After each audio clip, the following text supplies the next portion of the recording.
أشهد أن لا إله إلا الله وحده لا شريك له وأشهد أن محمدا عبده ورسوله أما بعد فأعوذ بالله من الشيطان الرجيم بسم الله الرحمن الرحيم الحمد لله رب العالمين الرحمن الرحيم مالك يوم الدين إياك نعبد وإياك نستعين اهدنا الصراط المستقيم صراط الذين أنعمت عليهم غير المغضوب عليهم ولا الضالين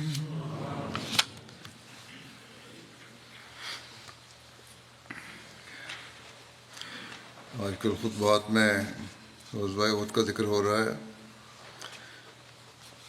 جیسا کہ ذکر ہوا تھا کہ مسلمانوں نے عام جنگ میں کافروں کو سخت نقصان پہنچایا اور وہ بھاگنے پر مجبور ہو گئے، لیکن حضرت صلی اللہ علیہ وسلم کے تاکیدی حکم کے باوجود بھی جب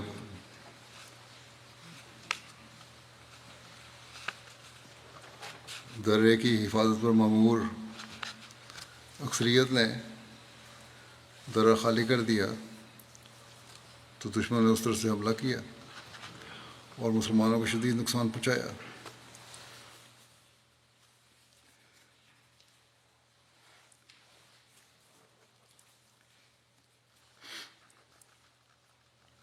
جس کی تفصیل کچھ اس طرح ہے کہ جب مشرکوں کے پرچم بردار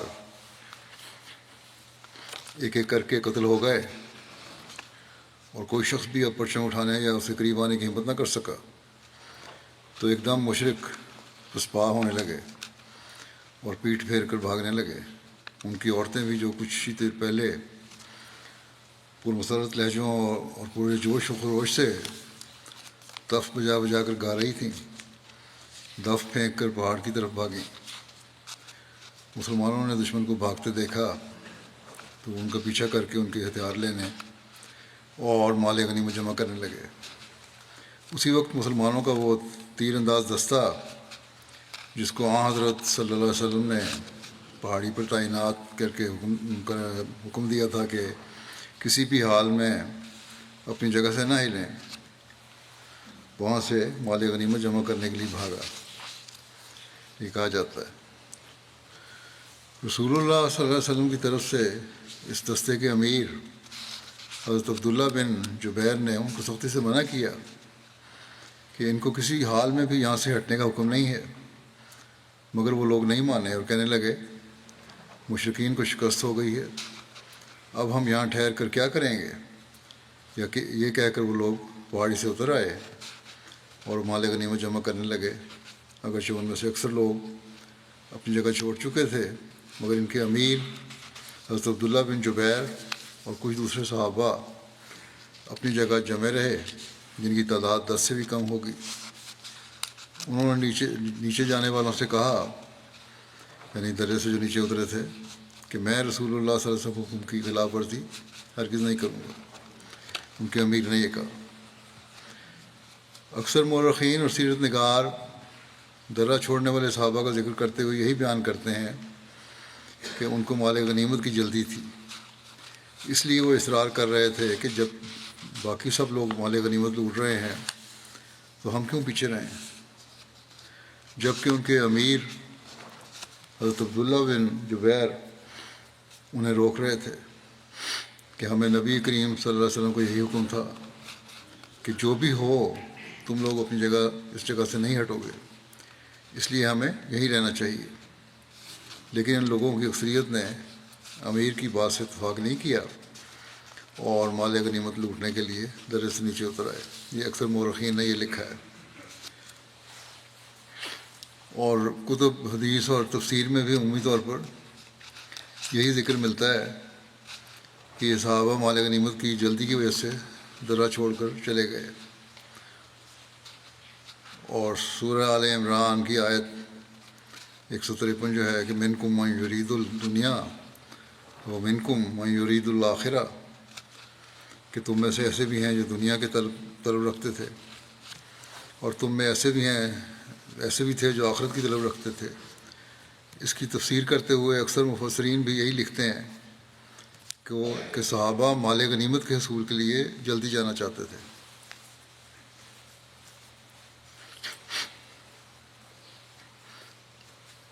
لیکن صحابہ کے بارے میں اس دنیاوی خواہش کے لیے درے کو چھوڑنے کی بات دل کو لگتی نہیں۔ اس بارے میں حضرت مسلم موعود نے بھی ایک تفسیری نوٹ لکھا تھا جو شائع نہیں ہوا، جو غیر شائع شدہ ہے، وہ میں آگے بیان کروں گا اس کی تفسیر میں۔ اس سے پہلے کچھ بیان کر دوں، جو پوری آیت پہلے بیان کر دیتا ہوں۔ پوری آیت اس طرح ہے کہ وَلَقَدْ صَدَقَكُمُ اللَّهُ وَعْدَهُ إِذْ تَحُسُّونَهُم بِإِذْنِهِ حَتَّىٰ إِذَا فَشِلْتُمْ وَتَنَازَعْتُمْ فِي الْأَمْرِ وَعَصَيْتُم مِّن بَعْدِ مَا أَرَاكُم مَّا تُحِبُّونَ مِنكُم مَّن يُرِيدُ الدُّنْيَا وَمِنكُم مَّن يُرِيدُ الْآخِرَةَ ثُمَّ صَرَفَكُمْ عَنْهُمْ لِيَبْتَلِيَكُمْ وَلَقَدْ عَفَا عَنكُمْ وَاللَّهُ ذُو فَضْلٍ عَلَى الْمُؤْمِنِينَ۔ اور یقیناً اللہ نے تم سے اپنا وعدہ سچا کر دکھایا جب تم اس کے حکم سے ان کی بےخونی کر رہے تھے، تاکہ جب تم نے بزدلی دکھائی اور تم اصل حکم کے بارے میں باہم جھگڑنے لگے، اور تم نے اس کے باوجود بھی نافرمانی کی کہ اس نے تمہیں وہ کچھ دکھلا دیا جو تم پسند کرتے تھے۔ تم میں ایسے بھی تھے جو دنیا کی طلب رکھتے تھے، اور تم میں ایسے بھی تھے جو آخرت کی طلب رکھتے تھے۔ پھر اس نے تمہیں ان سے پرے ہٹا لیا تھا تاکہ تمہیں آزمائے، اور جو بھی ہوا وہ یقیناً تمہیں معاف کر چکا ہے، یعنی اللہ تمہیں معاف کر چکا ہے، اور اللہ مومنوں پر بہت فضل کرنے والا ہے۔ یہ ہے آیت، جس کی تفسیر میں یہ اندازہ لگایا جاتا ہے کہ مال غنیمت کے لیے اس جنگ میں کس سے پہلے کی تھی یا اس جنگ کے حوالے سے یہ آیت۔ صحابہ کے بارے میں یہ کہنا، بلکہ سوچنا بھی ان کی شان کے خلاف ہے کہ ان کو مال غنیمت کی پڑی ہوتی تھی۔ یہ لوگ تو اپنے بیوی اور بچے اور اپنی جانیں تک اپنے سب سے محبوب خدا اور اس کے رسول صلی اللہ علیہ وسلم کے قدموں پر نشاور کر چکے تھے، اور اس سے پہلے وہ اپنے اموال و اسباب بھی اسی راہ میں لٹا چکے تھے۔ شہادت کے شوق میں تو جیسا کہ واقعات بیان ہوئے ہیں، یہ لوگ باہر نکل کر جنگ کرنا چاہتے تھے،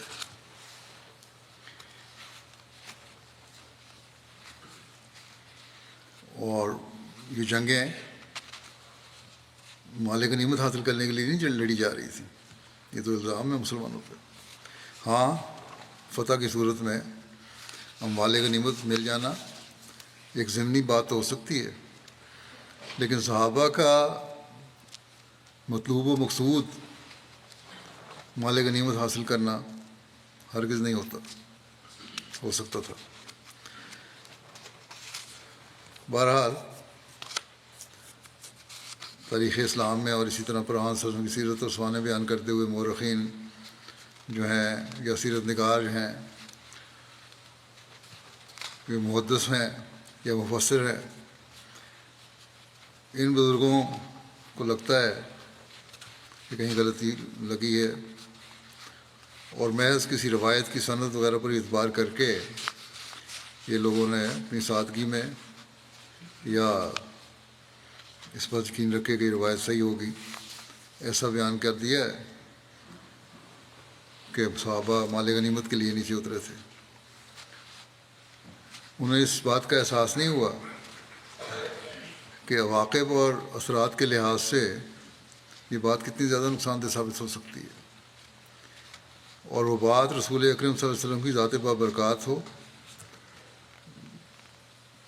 یا آپ کی قوت قدسیہ سے فیض یاب ہونے والے صحابہ رضوان اللہ علیہم اجمعین ہوں، ان کی شان کے کتنی منافی ہو سکتی ہے۔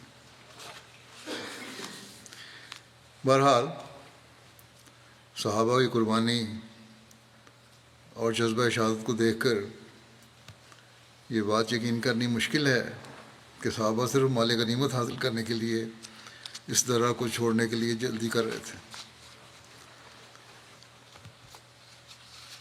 معلوم ہوتا ہے کہ جب ان صحابہ نے دیکھا کہ مسلمانوں کو فتح ہو چکی ہے اور وہ دشمن کو بھگا رہے ہیں اور اس کا پیچھا کر رہے ہیں، تو درے پر موجود صحابہ اس واضح فتح کی خوشی میں شامل ہونے کے لیے بے چین ہو گئے،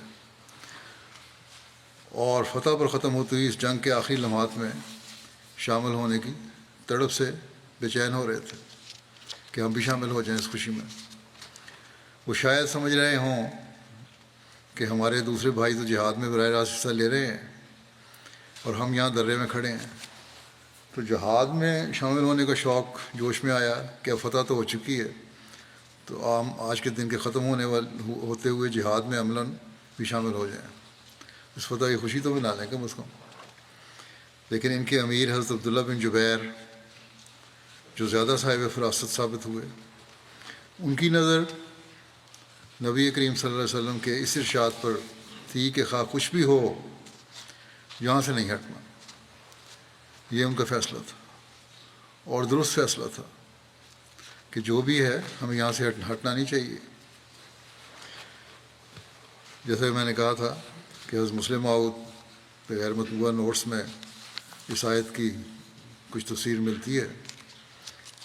اس کے ساتھ آپ نے لکھا ہے کہ منکم من یرید دنیا، اس جگہ دنیا سے مراد مال غنیمت نہیں بلکہ دنیا والی چیز مراد ہے، اور آخرت سے مراد انجام اور آخری نتیجہ ہے۔ یہ خیال کرنا کہ انہیں یہ خیال آیا تھا کہ ہمیں مال غنیمت نہیں ملے گا واقعہ کے خلاف ہے، کیونکہ بدر میں تو ان لوگوں کو بھی حصہ مل گیا تھا مال غنیمت میں جو بعض مجبوریوں کی وجہ سے جنگ میں شامل نہیں ہو سکے تھے۔ اس لیے یہ خیال بالکل غلط ہے، صحابہ کے متعلق دنیا داری کا خیال کرنا درست نہیں۔ یہ مسلم عورت نے فرمایا کہ اصل بات یہ ہے کہ ان کو یہ خواہش تھی کہ ہم بھی اس جنگ احد میں شریک ہوں، یہ بھی دنیاوی خیال تھا کہ ہم اس غزوے میں شامل ہوں اور کافروں کو ماریں۔ لوٹ کے مال میں شامل ہونا اس جگہ مراد نہیں۔ فرماتا ہے کہ تم کو یہ خیال تھا کہ ہم غزوہ میں شامل ہونے والوں سے پیچھے نہ رہ جائیں، مگر یہ بھی ایک دنیاوی خیال ہے، کیونکہ دنیاوی خیال اس لیے ہے کہ صرف لڑنا تو کوئی بات نہیں ہے، آن رسول کے حکم کی تعمیل کرنا نہ کرنا یہ دنیاوی خیال بن جاتا ہے۔ تمہیں تو حکم کی تعمیل کرنی چاہیے تھی اور بس، کیونکہ آن وسلم کے حکم کی تعمیل نہ کرنا، چاہے وہ دین کی خاطر جنگ ہو رہی ہو اور آپ نے منع کر دیا اس سے اور کہیں اور جگہ ڈیوٹی لگا دی، تو اس حکم کی تعمیل اصل میں دین ہے، نہ کہ جنگ کرنا دین۔ پھر آپ فرماتے ہیں کہ وہ منکم من یرید الآخرہ، فرماتا ہے کہ تمہارا افسر اور اس کے ساتھی تو آخرت کو چاہتے تھے، ان کے مد نظر انجام اور نتیجہ تھا، وہ سمجھتے تھے کہ اس کا نتیجہ اچھا نہ ہوگا، وہ نافرمانی کے بد نتیجے کو دیکھ رہا تھا۔ اس طرح اس کے ساتھی بھی اسے حق پر سمجھتے تھے۔ افسر اور اس کے ساتھی متفق لوگوں کی نظر اور اس کے ساتھ متفق لوگوں کی نظر اس بات کے آخری نتیجے پر پہنچ رہی تھی کہ وہ حضرت صلی اللہ علیہ وسلم کے حکم کو جنگ میں شمولیت سے زیادہ اہم سمجھتے تھے۔ بات واضح ہو گئی، لیکن برخلاف اس کے تمہاری نظر سطح پر پڑی رہی تھی۔ یہ معنی صحابہ کی آتے ہیں کہ یہ معنی صحابہ کی اس شان کے مناسب حال ہیں جو ان کے کاموں اور ان کی قربانیوں سے ظاہر ہوتی ہیں۔ خلیفۃ مسیح رابع نے حضرت مسلم موعود کے اس نوٹ کا ذکر کرتے ہوئے اس کی وضاحت فرمائی کہ وہ دنیا چاہتے تھے، یعنی ان سے جھگڑا کرنے والے اور دستے کے امیر حضرت عبداللہ بن جبیر یہ عقبہ چاہتے تھے۔ اس مضمون کو حضرت مسلم موعود خلیفہ رابع فرماتے ہیں کہ اس مضمون کو حضرت مسلم موعود رضی اللہ عنہ نے اپنے نوٹس میں ایک اچھا نقطہ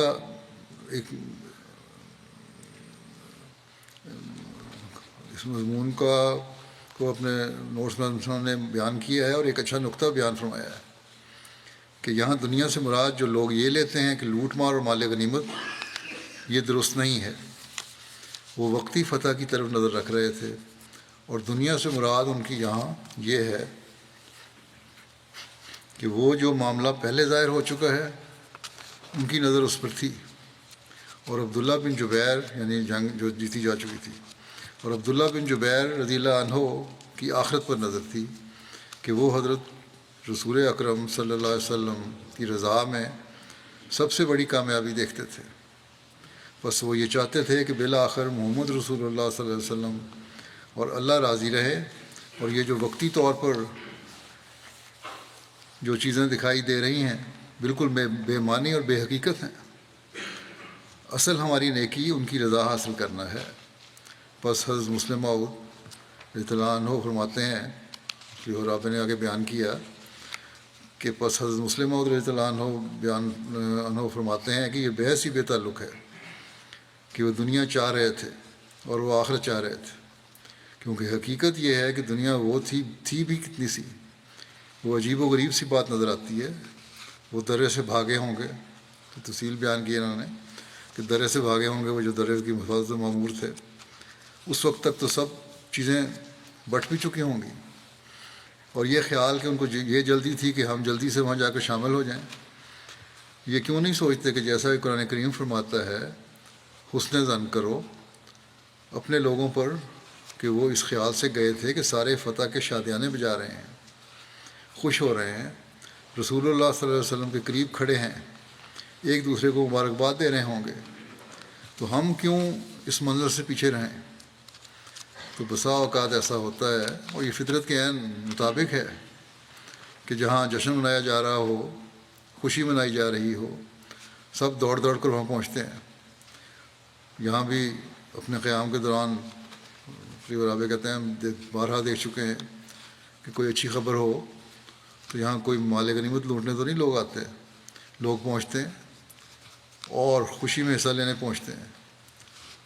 تو ان کے نزدیک یہ تھا کہ اتنا مزہ آ رہا ہے نیچے دیکھو، جہاں آن وسلم سے سارے لطف اٹھا رہے ہیں، حضرت صلی اللہ علیہ وسلم کے ارد گرد اکٹھے ہو کر، خدا کا وعدہ پورا ہوا ہے، ہم یہاں کھڑے اکیلے، ہم بھی وہاں جاتے ہیں۔ لیکن حضرت عبداللہ بن جبیر رضی اللہ عنہ کی آخرت پر نظر تھی کہ اس وقت خوشی سے یہ بہت زیادہ مزے کی بات ہے کہ ہم رسول اللہ صلی اللہ علیہ وسلم کی خاطر الگ ایک طرف بیٹھے رہیں، جو ہمیں حکم دیا گیا ہے وہ اس کی تعمیل کریں، اور جو اس کا لطف ہے وہ دراصل وہ لطف وہ نہیں ہے جو وہاں خوشی میں ہے۔ بہرحال ایک طرف جب کفار کا لشکر بری طرح شکست کھا کر پیٹ پھیر کر بھاگ رہا تھا، اور دوسری طرف پہاڑی درے پر متعین 50 میں سے 40 کے قریب مجاہدین درہ چھوڑ کر نیچے اتر گئے، تو اسی وقت خالد بن ولید نے دیکھا کہ وہ پہاڑی درہ جہاں تیر اندازی کا دستہ جمع ہوا تھا، خالد بن ولید اس وقت تک ایمان نہیں لائے تھے، خالی ہو چکا ہے، صرف چند آدمی باقی رہ گئے ہیں۔ یہ دیکھتے ہی وہ اکرمہ بن ابو جہل کو ساتھ لے کر اپنے گھوڑ سوار دستے کے ساتھ پلٹا۔ انہوں نے پہاڑی پر پہنچ کر ان چند لوگوں پر حملہ کر دیا جو تیر انداز دستے میں سے بچے کھچے وہاں موجود تھے۔ ان کا یہ حملہ اتنا شدید تھا کہ ایک ہی حلے میں انہوں نے اس دستے کے امیر حضرت عبداللہ بن جبیر اور ان کے چند ساتھیوں کو قتل کر دیا۔ ان لوگوں نے حضرت عبداللہ بن جبیر کی لاش کا مسئلہ کیا، یعنی ہاتھ پاؤں اور جسم کے دوسرے اعضاء کاٹ ڈالے۔ اس کے بعد قریش کے اس دستے نے نیچے اتر کر اچانک مسلمانوں کو گھیر لیا۔ مسلمان اس وقت بے خبری کے عالم میں مال غنیمت جمع کرنے اور مشرکین کو قیدی بنانے میں مصروف تھے کہ اچانک مشرکوں کے گھوڑ سوار دستے گھوڑے دوڑاتے ہوئے ان کے سروں پر پہنچ گئے۔ یہ لوگ عزا اور حبل کے نعرے لگا رہے تھے جو احد کے روز مشرکین کا شعار تھا۔ انہوں نے مسلمانوں کے پاس پہنچتے ہی بے خبری میں ان کو تلواروں پر رکھ لیا۔ مسلمان بدحواس ہو گئے اور جدھر جس کا منہ اٹھا وہ اس طرف بھاگنے لگا۔ جو کچھ مال غنیمت انہوں نے جمع کیا تھا اور جتنے قیدی بنائے تھے ان سب کو چھوڑ کر مسلمان ہر طرف بکھر گئے، نہ ان کی صفیں باقی رہیں، نہ ترتیب، ایک کو دوسرے کی کوئی خبر نہیں تھی۔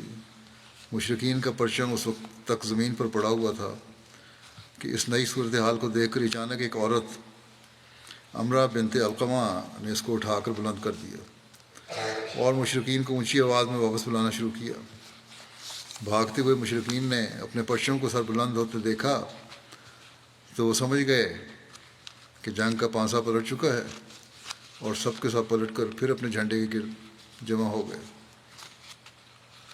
ایک مصنف نے لکھا ہے کہ قریش کے خاک و خون میں لت پت جھنڈے کو امرہ بنت علقمہ نامی خاتون نے پکڑ کر بلند کر دیا۔ وہ زور زور سے اسے لہرانے لگی اور میدان سے فرار ہونے والوں کو ملامت کرنے لگی۔ وہ کفار مکہ کو پلٹ آنے کے لیے پکار رہی تھی۔ یوں شکست خوردہ کفار واپس میدان احد میں اکٹھے ہو گئے اور انہوں نے آگے اور پیچھے کی طرف سے مسلمانوں کو گھیر لیا۔ مسلمان بے فکری کی بنا پر صف بندی ختم کر چکے تھے، اس لیے اب ان کی کوئی ترتیب نہ تھی۔ اس روز مسلمانوں کی خاصی تعداد نے جام شہادت نوش کیا۔ پہلے جو فتح ہوئی تھی اب وہ شکست کے ابتلا میں تبدیل ہو چکی تھی۔ ایک مصنف اس کی وقت کی منظر کشی کرتے ہوئے لکھتا ہے کہ مسلمانوں نے تیر اندازوں کی غلطی کے بعد اپنی تنظیم کو کھو دیا اور ان کی صفیں درہم برہم ہو گئیں، اور انہوں نے غنائم کو اپنے ہاتھوں سے پھینک دیا اور بدحواسی کے عالم میں ایک دوسرے کو مارنے لگے، اور ان میں سے بہت سے لوگ سرگرداں ہو گئے۔ انہیں معلوم نہ تھا کہ وہ کہاں جائیں، خصوصاً مشرکین کے منادی کے اعلان کے بعد کہ محمد صلی اللہ علیہ وسلم قتل ہو گئے ہیں۔ یہ ایک سخت آزمائش تھی جس میں بہت سے مسلمان اپنے بھائیوں کے ہاتھوں بلا ارادہ قتل ہو کر گر پڑے۔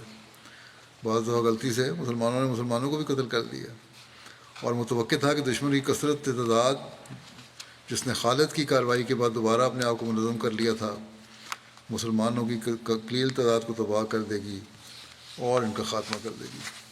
ان بار اللہ تعالیٰ نے پھر فضل فرمایا، اور وہ جو چاہتے تھے دشمن وہ تو نہیں ہوا۔ حضرت حذیفہ کے والد جمان کا مسلمانوں کے ہاتھوں قتل ہونے کے بارے میں لکھا ہے غلطی سے کہ صحابہ ایک دوسرے کو قتل کرنے کی ایک مثال حضرت حذیفہ کے والد جمان تھے، جنہیں مسلمانوں نے ناواقفیت میں شہید کر دیا تھا۔ ابن اسحاق کہتے ہیں کہ جس وقت رسول اللہ صلی اللہ علیہ وسلم احد کی جنگ کے لیے تشریف لے گئے تو ثابت بن وقش اور حسیل بن جابر، جن کا نام جمان تھا اور یہ حذیفہ بن جمان کے باپ تھے، وہ دونوں عمر رسیدہ تھے اور اس قلعے میں تھے جس میں مسلمانوں کی عورتیں اور بچے حفاظت کے لیے پناہ گزین تھے۔ ان میں سے ایک نے دوسرے سے کہا کہ تم کس چیز کا انتظار کر رہے ہو؟ دونوں بوڑھے بیٹھے تھے قلعے میں بند، باتیں کرنے لگے، کہنے لگے کس چیز کا انتظار کر رہے ہیں ہماری زیادہ عمر تو باقی نہیں رہی، بوڑھے ہو چکے ہیں ہم، اگر ہم آج نہیں مرے تو کل ضرور مر جائیں گے، کیا ہم اپنی تلواریں نہ اٹھائیں اور رسول اللہ صلی اللہ علیہ وسلم کو جا ملیں؟ شاید اللہ تعالیٰ ہمیں شہادت نصیب فرما دے۔ پھر یہ دونوں تلوار پکڑ کر کفار پر جا پڑے اور لوگوں میں مل جل گئے، یعنی مسلمان تو یہ جانتے تھے کہ یہ دونوں بزرگ جنگ میں شامل ہی نہیں ہیں اور مدینہ میں موجود ہیں، جبکہ یہ اب میدان جنگ میں پہنچ کر لڑائی میں شامل ہو چکے تھے، اور مسلمان انہیں فوری طور پر پہچان نہیں سکے، پتہ نہیں لگا کہ کون ہے یہ۔ ثابت بن بخش کو تو کفار نے شہید کر دیا اور حذیفہ کے باپ کو مسلمانوں نے ناواقفیت میں شہید کر دیا۔ حذیفہ نے کہا اللہ کی قسم یہ تو میرا باپ ہے۔ جو شہید ہو گئے دیکھا انہوں نے کہا یہ تو میرا باپ ہے۔ مسلمانوں نے کہا اللہ کی قسم ہم نے ان کو نہیں پہچانا، غلطی سے شہید ہو گئے، اور واقعی انہوں نے سچ کہا تھا۔ حذیفہ نے کہا خدا تم کو معاف کرے، وہ ارحم الراحمین ہے۔ پھر حضور صلی اللہ علیہ وسلم نے بعد میں حذیفہ کو ان کے باپ کا خون بہا دینا چاہا، غلطی سے مسلمانوں شہید ہو گئے تھے، آپ نے فرمایا اس کا خون بہا دیا جائے، مگر حذیفہ نے نہیں لیا، انہوں نے انکار کر دیا۔ اور مسلمانوں کو معاف کر دیا۔ اس سے حذیفہ کی قدر و منزلت خدا اور رسول صلی اللہ علیہ وسلم اور مسلمانوں کے نزدیک بہت زیادہ ہوئی۔ اس جنگ میں حضرت حمزہ کی شہادت بھی ہوئی تھی۔ ان کا واقعہ بھی لکھا ہے کہ عمیر بن اسحاق سے اس طرح مروی ہے کہ احد کے روز حمزہ بن عبد المطلب رسول اللہ صلی اللہ علیہ وسلم کے آگے 2 تلواروں سے جنگ کر رہے تھے اور کہہ رہے تھے کہ میں اسد اللہ یعنی خدا کا شعر ہوں۔ یہ کہتے ہوئے کبھی آگے جاتے اور کبھی پیچھے ہٹتے۔ وہ اسی حالت میں تھے کہ یکائک پھسل کر گرے۔ انہیں وحشی اسود نے دیکھ لیا۔ ابو اسامہ نے کہا کہ اس نے انہیں نیزہ کھینچ کر مارا اور قتل کر دیا۔ اس بارے میں حضرت مرزا بشیر احمد صاحب نے جو لکھا ہے وہ اس طرح ہے کہ حضرت حمزہ جو حضرت صلی اللہ علیہ وسلم کے حقیقی چچا ہونے کے علاوہ آپ کے رضائی بھائی بھی تھے، نہایت بہادری کے ساتھ لڑ رہے تھے، اور جدھر جاتے تھے ان کے سامنے قریش کی صفیں پھٹ پھٹ جاتی تھیں، مگر دشمن بھی ان کی طاق میں تھا۔ اور جبیر بن مطعم اپنے ایک حبشی غلام وحشی نامی کو خاص طور پر آزادی کا وعدہ دے کر اپنے ساتھ لایا تھا کہ جس طرح بھی ہو حمزہ کو، جنہوں نے جبیر کے چچا طعیمہ بن عدی کو بدر کے موقع پر تلوار کی گھاٹ اتارا تھا، قتل کر کے ان کے انتقام کو پورا کرے۔ چنانچہ وحشی ایک جگہ پر چھپ کر ان کی طاق میں بیٹھ گیا، اور جب حمزہ کسی شخص پر حملہ کرتے ہوئے وہاں سے گزرے تو اس نے خوب طاق کر ان کی ناف کے نیچے اپنا چھوٹا سا نیزہ مارا، جو لگتے ہی بدن کے پار ہو گیا۔ حمزہ لڑکھڑاتے ہوئے گرے، مگر پھر ہمت کر کے اٹھے اور ایک جست کر کے وحشی کی طرف بڑھنا چاہا، مگر پھر لڑکھڑا کر گرے اور جان دے دی، اور اس طرح اسلامی لشکر کا ایک مضبوط بازو ٹوٹ گیا۔ حضرت صلی اللہ علیہ وسلم کو جب حمزہ کے قتل کی اطلاع ملی تو آپ کو سخت صدمہ ہوا، اور روایت آتی ہے کہ غزوہ طائف کے بعد جب حمزہ کا قاتل حضرت صلی اللہ علیہ وسلم کے سامنے آیا تو آپ نے اسے معاف تو فرما دیا، مگر حمزہ کی محبت کا احترام کرتے ہوئے فرمایا کہ وحشی میرے سامنے نہ آیا کرے۔ اس وقت وحشی نے اپنے دل میں یہ عہد کیا کہ جس ہاتھ سے میں نے رسول خدا کے چچا کو قتل کیا ہے، جب تک اسی ہاتھ سے کسی بڑے دشمن اسلام کو تحت ایک نہ کر لوں گا، چین نہ لوں گا۔ اب مسلمان ہو گیا تھا، نظریات بدل گئے، خیالات بدل گئے۔ چنانچہ حضرت ابوبکر کے عہد خلافت میں اس نے جنگ یمامہ میں نبوت کے جھوٹے مدعی مسلمہ کذاب کو قتل کر کے اپنے عہد کو پورا کیا۔ حضرت حمزہ کی نعش کی بے حرمتی بھی کی گئی۔ روایت ہے کہ ابو سفیان کی بیوی ہند غزوہ احد کے دن لشکروں کے ہمراہ آئی۔ اس نے اپنے باپ کا انتقام لینے کے لیے جو بدر میں حضرت حمزہ کے ساتھ مقابلہ کرتے ہوئے مارا گیا تھا، یہ نظر مان رکھی تھی کہ مجھے موقع ملا تو میں حمزہ کا کلیجہ چباؤں گی۔ جب یہ صورتحال ہو گئی اور حضرت حمزہ پر مصیبت آ گئی تو مشرکین نے مقتولین کو مسلح کر دیا، ان کی شکلیں بگاڑ دیں، ناک کان وغیرہ عضو کاٹے۔ وہ حمزہ کے جگر کا ایک ٹکڑا لائے، ہند اسے لے کر چباتی رہی کہ کھا جائے، مگر جب وہ اس کو نگل نہ سکی تو پھینک دیا۔ یہ واقعہ رسول اللہ صلی اللہ علیہ وسلم کو معلوم ہوا تو آپ صلی اللہ علیہ وسلم نے فرمایا کہ اللہ نے آگ پر ہمیشہ کے لیے حرام کر دیا ہے کہ حمزہ کے گوشت میں سے کچھ بھی چکھے۔ حضرت صلی اللہ علیہ وسلم نے حضرت حمزہ کی نعش کے پاس آ کر جن جذبات کا اظہار کیا اور آپ کو بلند مقام کی جو خوشخبری دی، اس کے بارے میں روایت ہے کہ رسول کریم صلی اللہ علیہ وسلم نے جب حضرت حمزہ کی نعش کو دیکھا تو ان کا کلیجہ نکال کر چبایا گیا تھا۔ ابن حشام کہتے ہیں کہ رسول اللہ صلی اللہ علیہ وسلم نے اس سال میں جب حضرت حمزہ کی نعش پر آ کر کھڑے ہوئے تو فرمانے لگے کہ اے حمزہ، تیری اس مصیبت جیسی کوئی مصیبت مجھے کبھی نہیں پہنچے گی، میں نے اس سے زیادہ تکلیف دہ منظر آج تک نہیں دیکھا۔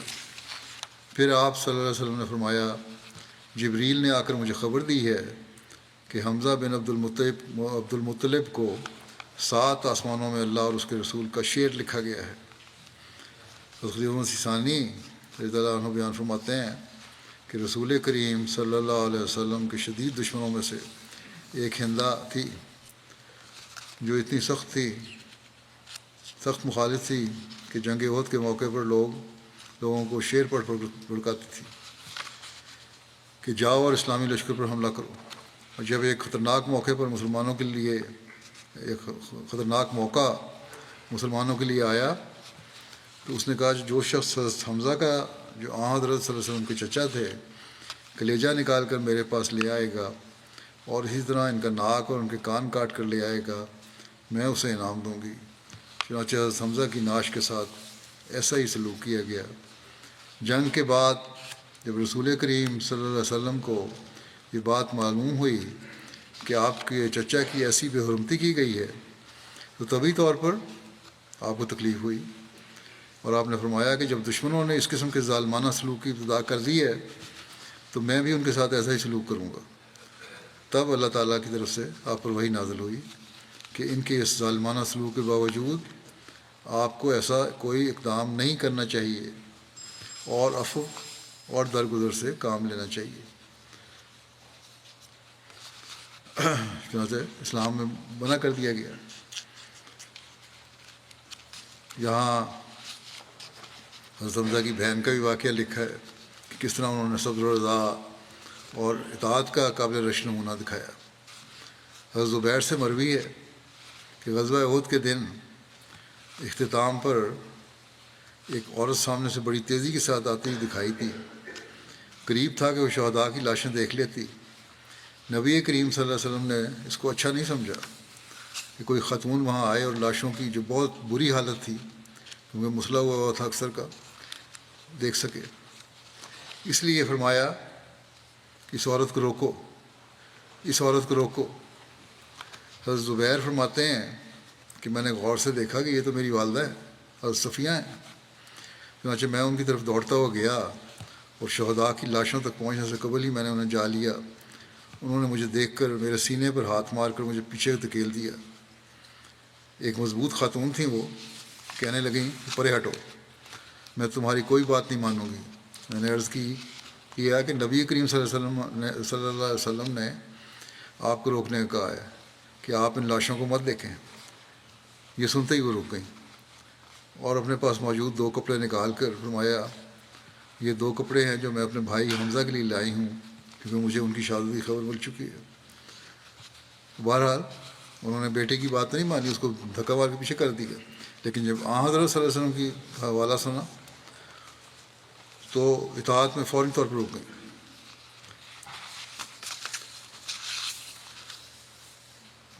جہاں آن حضرت وسلم کا نام سنا وہیں باوجود غم کی حالت کے ہوش و آواز قائم رکھے اور اطاعت کی.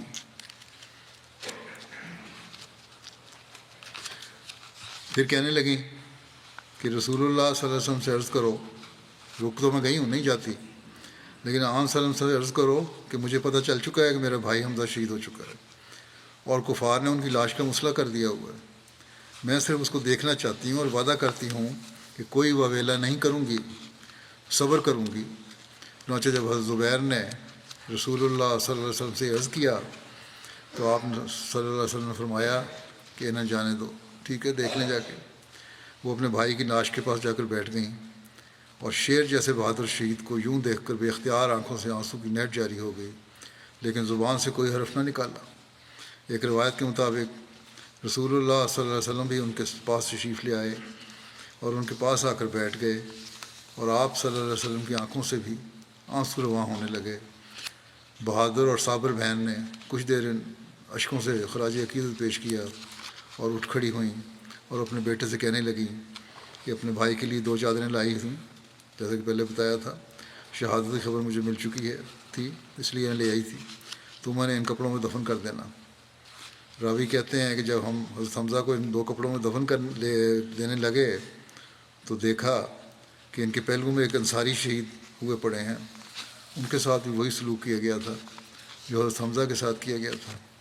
ہمیں اس بات پر شرم محسوس ہوئی کہ حضرت حمزہ کو 2 کپڑوں میں کفن دیں اور اس انصاری کو ایک کپڑا بھی میسر نہ ہو. اس لیے ہم نے یہ طے کیا کہ ایک کپڑے میں حضرت حمزہ کو اور دوسرے میں اس انصاری صحابی رضی اللہ عنہ کو کفن دیں۔ اندازہ کرنے پر معلوم ہوا کہ دونوں حضرات میں سے ایک زیادہ لمبے قد کا ہے۔ ہم نے قرآن اندازی کی اور جس کے نام جو کپڑا نکلا اسے اسی کپڑے میں دفن کر دیا۔ حضرت خلیفہ مسیح اول فرماتے ہیں کہ حضرت حمزہ لشکر کفار کو پریشان دیکھ کر قلب لشکر میں گھس گئے، گویا مسلمانوں کی فتح ہو چکی تھی کہ عبداللہ بن جبیر کے ساتھی حضرت صلی اللہ علیہ وسلم کے حکم کو فراموش کر کے بامید مال غنیمت مورچہ چھوڑ نیچے اتر آئے۔ دشمن مورچہ خالی دیکھ کر سواروں کو سمیٹ فوج اسلام کے عقب پر آ گرے۔ جنگ عظیم ہوئی۔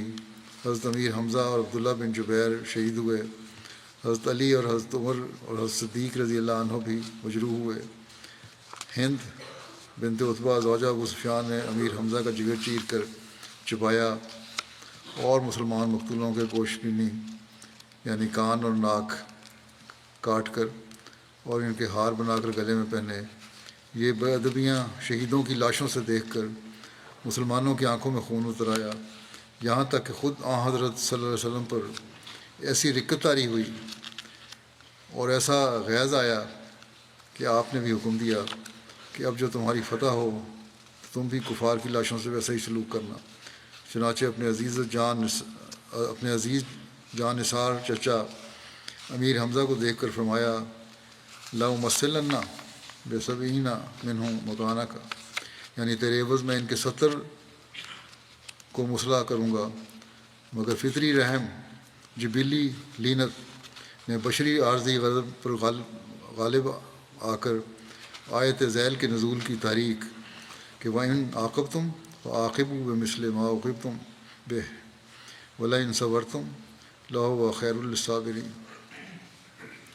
ایسے موقع اور ایسی حالت میں یہ صبر سبحان اللہ سچ ہے۔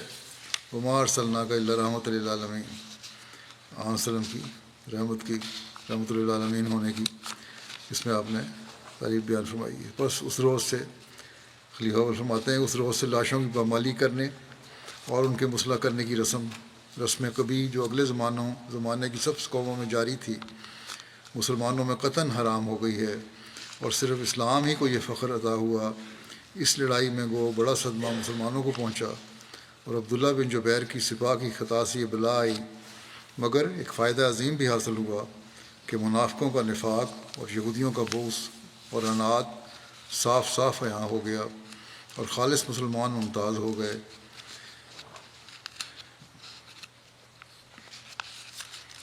مسلم اور فرماتے ہیں کہ رسول کریم صلی اللہ علیہ وسلم کے شدید دشمنوں میں سے ایک ہندہ تھی۔ یہ ہندہ اردو میں کہتے ہیں، اصل میں ہند نام ہے اس کا، جو اتنی سخت مخالف تھی کہ جنگ احد کے موقع پر لوگوں کو شعر پڑھ پڑھ کر بھڑکاتی تھی کہ جاؤ اور اسلامی لشکر پر حملہ کرو۔ اور جب ایک خطرناک موقع پر مسلمانوں کے لیے ایک خطرناک موقع مسلمانوں کے لیے آیا تو اس نے کہا کہ جو شخص حضرت حمزہ کا جو حضرت صلی اللہ علیہ وسلم کے چچا تھے کلیجہ نکال کر میرے پاس لے آئے گا اور اسی طرح ان کا ناک اور ان کے کان کاٹ کر لے آئے گا میں اسے انعام دوں گی۔ چنانچہ حضرت حمزہ کی نعش کے ساتھ ایسا ہی سلوک کیا گیا۔ جنگ کے بعد جب رسول کریم صلی اللہ علیہ وسلم کو یہ بات معلوم ہوئی کہ آپ کے چچا کی ایسی بے حرمتی کی گئی ہے تو طبی طور پر آپ کو تکلیف ہوئی، اور آپ نے فرمایا کہ جب دشمنوں نے اس قسم کے ظالمانہ سلوک کی ابتدا کر دی ہے تو میں بھی ان کے ساتھ ہی ایسا سلوک کروں گا۔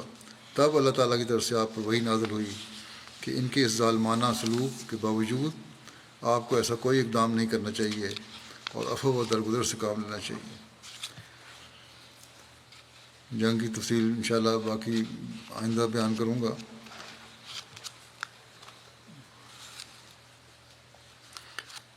جیسا کہ میں فلسطینیوں کے لیے دعا کے لیے بھی کہتا رہتا ہوں، دعا کریں، ظلم کے خلاف حقیقی عمل کی دنیا کو اللہ تعالیٰ توفیق دے۔ گو آوازوں میں تو کچھ بلندی پیدا ہونی شروع ہوئی ہے، باتیں بھی کرتے ہیں کہ ظلم ہو رہا ہے ظلم ہو رہا ہے، لیکن اسرائیلی حکومت سے لگتا ہے سب خوف زدہ ہیں، یا فطرتاً جو مغربی دنیا ہے مسلمانوں کے خلاف ہے، جو نفرت ہے اس کی وجہ سے یہ چاہتے ہیں کہ مسلمانوں پر ظلم یا ختم نہ ہوں، یا جو کوشش ہونی چاہیے اس طرح کوشش نہ ہو. چاہے یہ نہیں دیکھتے کہ معصوم بچے ہیں، مظلوم عورتیں ہیں، ان پہ ظلم ہو رہے ہیں، بوڑھے ہیں. تو بہرحال ان پہ ہم تو زیادہ اعتماد نہیں کر سکتے، لیکن کوشش باہر کرتے رہنا چاہیے، ان کو سمجھاتے بھی رہنا چاہیے اور دعا بھی کرتے رہنا چاہیے. مسلمان ملکوں کو ہی اللہ تعالیٰ ہمت دے کہ اپنے آواز میں زور پیدا کریں اور حقیقت میں ایک بن کے اس ظلم کے خلاف آواز اٹھائیں اور اس کو ختم کرنے کی کوشش کریں. نماز کے بعد میں جنازہ ایک نہیں دو بلکہ جنازہ غائب پڑھاؤں گا. پہلا جنازہ ہے مکرم شیخ احمد حسین ابو سردانہ صاحب، جو غزہ میں رہتے تھے. محمد شریف عہدہ صاحب نے ان کے بارے میں لکھا ہے کہ گزشتہ دنوں غزہ میں اسرائیلی بمباری میں ہمارے بزرگ احمدی شیخ احمد حسین ابو سردانہ صاحب شہید ہوئے. انا للہ و انا الیہ راجعون. مرحوم موجودہ جنگ میں غزہ میں شہید ہونے والے پہلے احمدی ہیں. شیخ احمد ابو سردانہ صاحب کی عمر تقریباً 94 سال تھی. آپ الازہر یونیورسٹی سے فارغ التحصیل علماء میں سے ہیں. 1970 میں موصوف اپنے بعض دوستوں کے ساتھ حیفا تشریف لائے. چونکہ وہ عید کا دن تھا، خدائی تصرف کے تحت مرحوم نماز عید کے لیے اپنے دوستوں کے ساتھ کوابیر پہنچے. مولانا بشیر الدین عبید اللہ صاحب مرحوم ولغ سلسلہ نے خطبہ عید کے دوران ظہور امام مہدی کا ذکر فرمایا، جس سے مرحوم شیخ ابو سردانہ صاحب کی دلچسپی بڑھ گئی.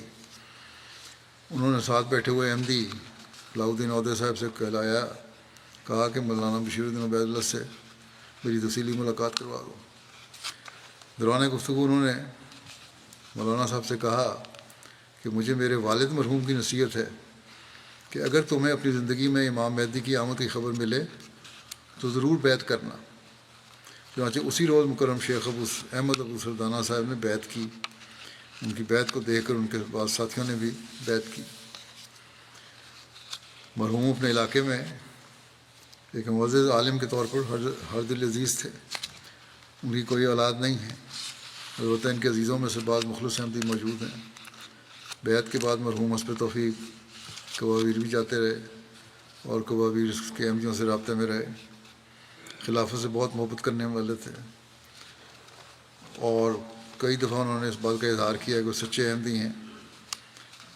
قرآن مجید سے غیر معمولی لگاؤ تھا.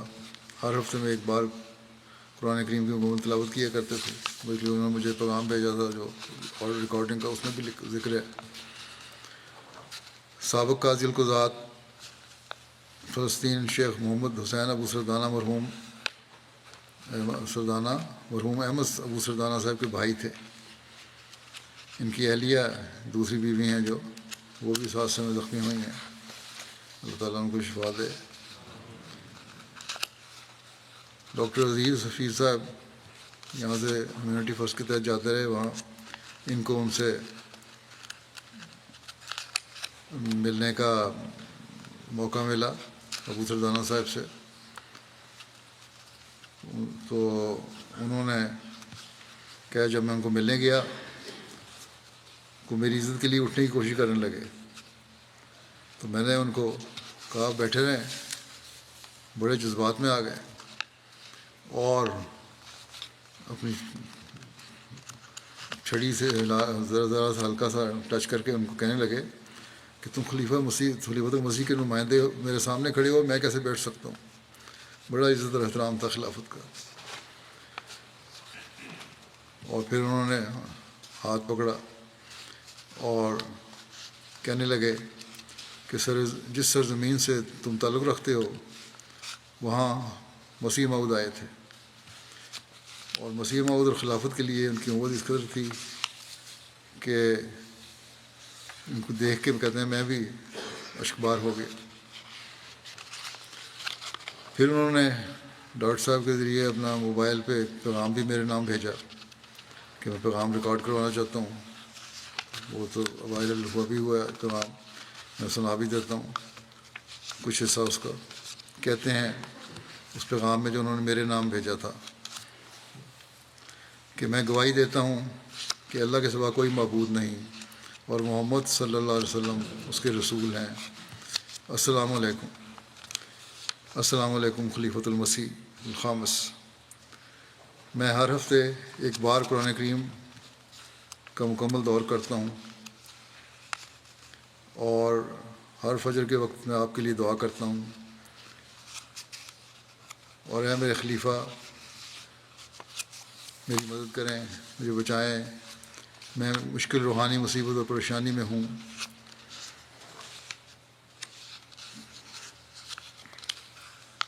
پھر کہتے ہیں کہ دنیا کو سچ کے سوا کیا چاہیے. پھر کہتے ہیں کہ آپ کا ہر حکم پورا کرتا ہوں، اور آگے فرمایا کہ دنیا کو سچ کے سوا کیا چاہیے. اللہ کی راہ میں جہاد یہاں بہت مشکل ہے، لیکن میں اس کے لیے پرعزم ہوں. میں نے 1948 کی جنگ میں 48 سال کی عمر میں حصہ لیا تھا.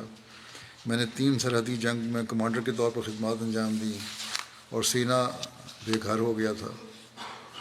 میرے والد ایک مشہور صوفی تھے اور میرے بھائی محمد یعنی غزہ کے چیف جج تھے، یہاں غزہ کے چیف جج تھے. میرے خاندان میں ایسے افراد بھی ہیں جو مجھے پریشان کرتے ہیں، ان کی ہدایت اور اصلاح کے لیے میرے لیے دعا کریں. پھر کہتے ہیں اس ضلع میں میرے پاس صرف چند ساتھی ہیں، اور پھر انہوں نے بعضوں کے نام لیے کہ وہ مجھے بیٹے کی طرح عزیز ہیں، جن میں ایک نوجوان طارق ابودی صاحب ہیں. کہتے ہیں میری کوئی اولاد نہیں ہے. پھر آگے دعا دیتے ہیں. وہ کہتے ہیں کہ اللہ تعالیٰ آپ کو برکت دے.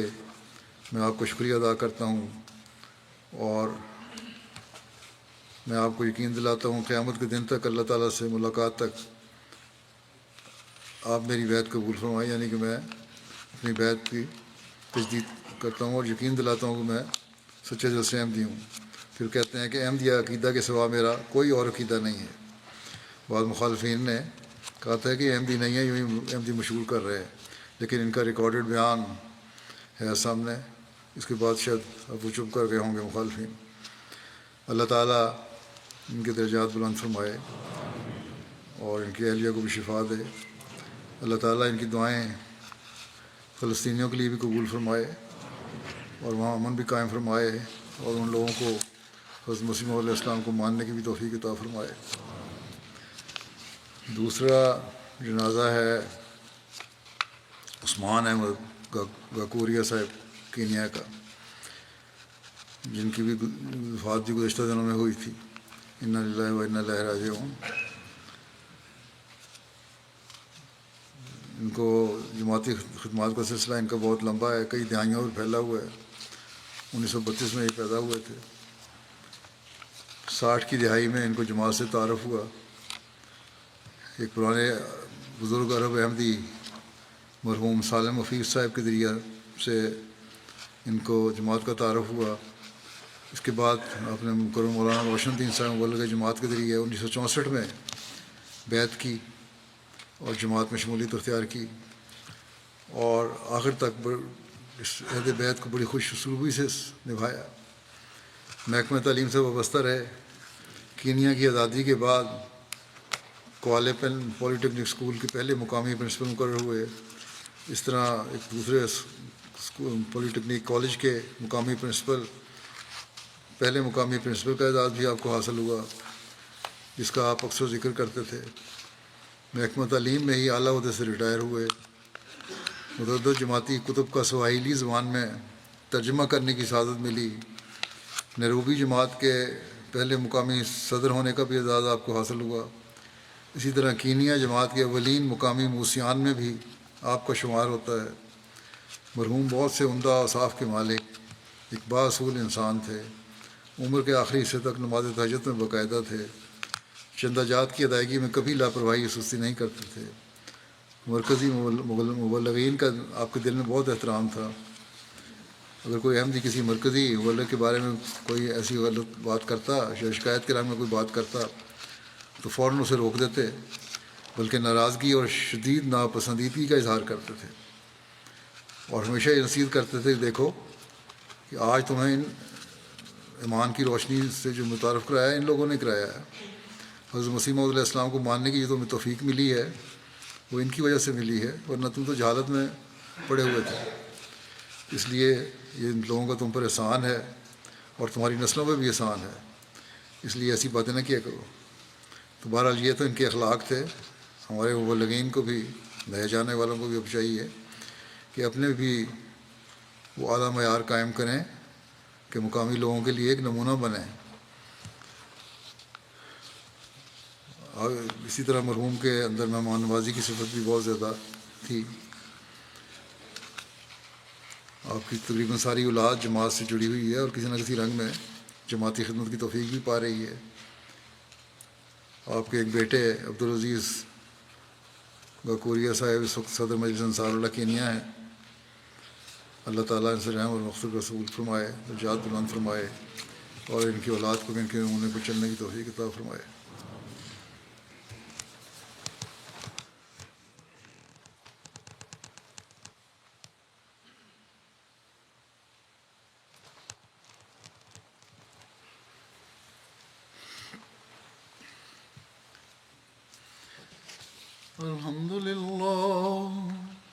الحمد لله نحمده ونستعينه ونستغفره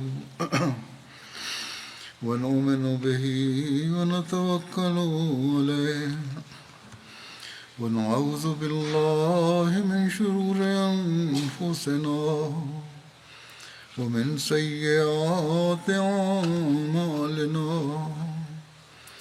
من يهده الله فلا مضل له ومن يضلل فلا هادي له ونشهد أن لا إله إلا الله ونشهد أن محمدا عبده ورسوله عباد الله رحمكم الله إن الله يأمر بالعدل والإحسان وإيتاء ذي القربى وينهى عن الفحشاء والمنكر والبغي يعظكم لعلكم تذكرون اذكروا الله يذكركم وادعوه يستجب لكم ولذكر الله أكبر